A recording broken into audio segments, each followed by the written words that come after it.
अस्सलाम वालेकुम and welcome to my channel. Soup तो बहुत तरह के होते हैं, लेकिन ये सूप मेरा फेवरेट है और आपको भी पसंद आने वाला है।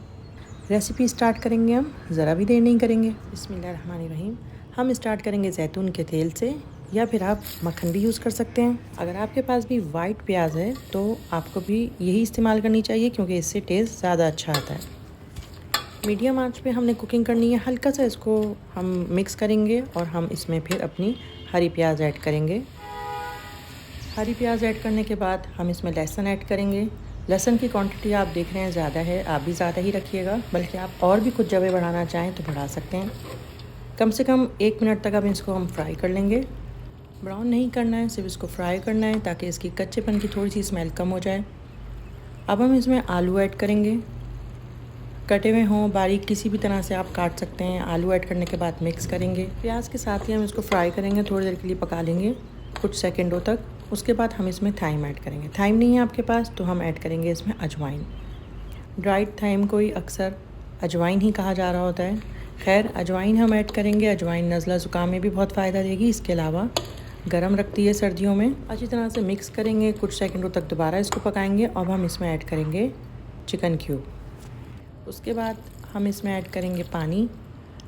चिकन क्यूब के बदले आप यखनी भी यूज़ कर सकते हैं चिकन की, तो फिर पानी कम डालिएगा। मैंने 5 गिलास पानी डाले हैं, आप देख लीजिएगा आपकी कितनी यखनी है, उस हिसाब से फिर आप कम ज़्यादा कर लीजिएगा।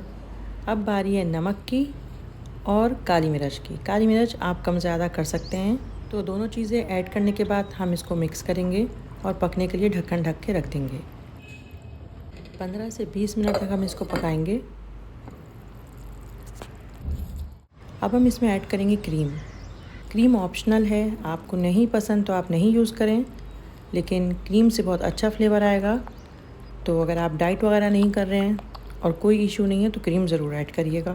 क्रीम ऐड करने के बाद हम किसी भी किस्म के ग्राइंडर से इसको ग्राइंड कर लेंगे। हैंड ग्राइंडर हो या जग वाला ग्राइंडर हो, आप कुछ भी यूज़ कर सकते हैं। इसको हम ग्राइंड कर लेंगे। ग्राइंड करने के बाद हम इसको दोबारा 5 मिनट के लिए पकने के लिए रख देंगे। सूप सर्व करने के लिए अब हम अपने क्रूटॉन्स रेडी कर लेंगे। इंशाल्लाह रेसिपी भी मैं आपके साथ जल्द शेयर करूंगी, बहुत इजी होते हैं। सूप अगर आपको गाढ़ा लग रहा है तो आप थोड़ा सा इसको पतला कर सकते हैं, लेकिन जिस क्वांटिटी के हिसाब से मैंने बनाया है तो परफेक्ट सूप आपका रेडी हो जाएगा। अब हम इसमें ऐड करेंगे पार्सले या हरा धनिया।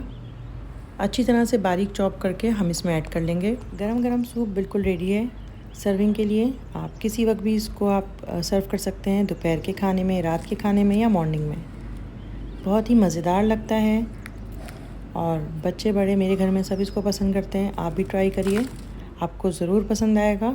किसी भी मौसम में हम सूप को एंजॉय कर सकते हैं, लेकिन सर्दियों में ज़्यादा मज़ा आता है हर किस्म के सूप का। हेल्दी भी है, इसके अलावा इसका टेस्ट भी डिफरेंट है और सबको पसंद भी बहुत आता है। रेसिपी ट्राई करिए। अब हम मिलते हैं नेक्स्ट रेसिपी में, जब तक के लिए अल्लाह हाफिज़।